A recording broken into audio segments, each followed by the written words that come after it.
Welcome to The Explainer. Today we're diving deep into Pakistan's auto industry. We're going to build a full roadmap for investors, looking at the big names that assemble the cars and trucks you see every day, and also the unsung heroes who make all the parts that bring those vehicles to life. So how do you even begin to wrap your head around an entire industrial ecosystem like this? It's a huge question, right? I mean, when you think about something as complex as the auto industry, with literally thousands of moving parts, where do you even start? Well, it turns out the answer is actually a lot simpler than you might think. You start with two core pillars. First, there's the final product itself, the car rolling off the assembly line. And then there are all the individual pieces that had to come together to make that happen.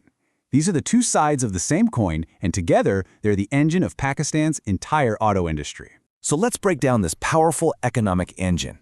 We'll start by looking at the two interconnected sides that make it all work, the assemblers and the suppliers. Okay, think of it this way.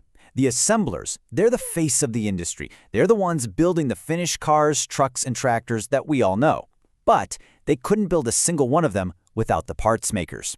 These are the folks supplying every single component, from the tires on the ground to the radiator under the hood. One simply cannot exist without the other. They are completely dependent on each other. So just how big is this ecosystem?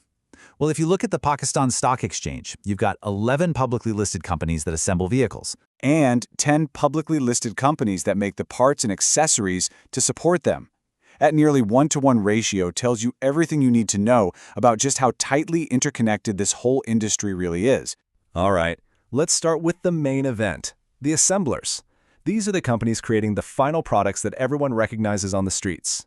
And this field is incredibly diverse. You've got the dominant players in passenger cars like Park Suzuki and Indus Motor, which assembles Toyotas for us.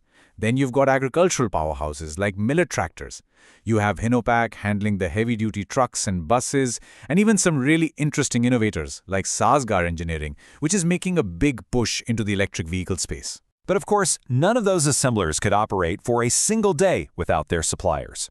So now, let's turn our attention to the unsung heroes of the industry, the parts and accessories makers. These companies really are the bedrock of the entire sector. You know, Panther Tires provides the grip that meets the road. Atlas Battery and EXCIDE provide the spark. And companies like Loads Limited produce those crucial components like radiators and wheels. They aren't just suppliers, they are the absolute lifeblood of the assembly lines. Okay, so we've got the assemblers and we've got the parts makers. Let's put it all together now from an investor's point of view. Let's break down the opportunities that make this sector so compelling to watch. So what makes this sector so promising? Well, it's this powerful, self-reinforcing cycle. You've got strong domestic demand from growing cities and agricultural needs, which creates a huge market for assemblers, many of whom are backed by global giants like Toyota and Honda. This in turn fuels massive demand for local parts makers, who are also boosted by government policies. It's like a flywheel effect that can spin off export earnings, and for investors, potentially stable and consistent dividends. Okay, but no investment comes without risk, right? To get the complete picture, we also have to look at the other side, the challenges and the headwinds that can really put the brakes on this industry's growth. And the industry faces some powerful headwinds for sure. It's really vulnerable to a weaker rupee, which drives up the cost of imported materials. It's also super sensitive to any sudden changes in government tax policy or tariffs. And it is highly cyclical. When the economy slows down, car sales are often one of the first things to drop.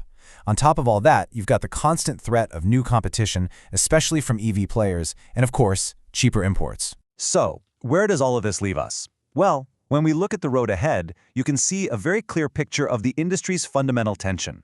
Ultimately, Pakistan's auto industry is a story of immense domestic potential that is constantly clashing with some pretty significant economic and policy hurdles. The opportunity for growth is undeniable, but you know what? So are the risks. And this brings us to the biggest question of all. The entire automotive world is shifting towards electric, and new technology is changing everything.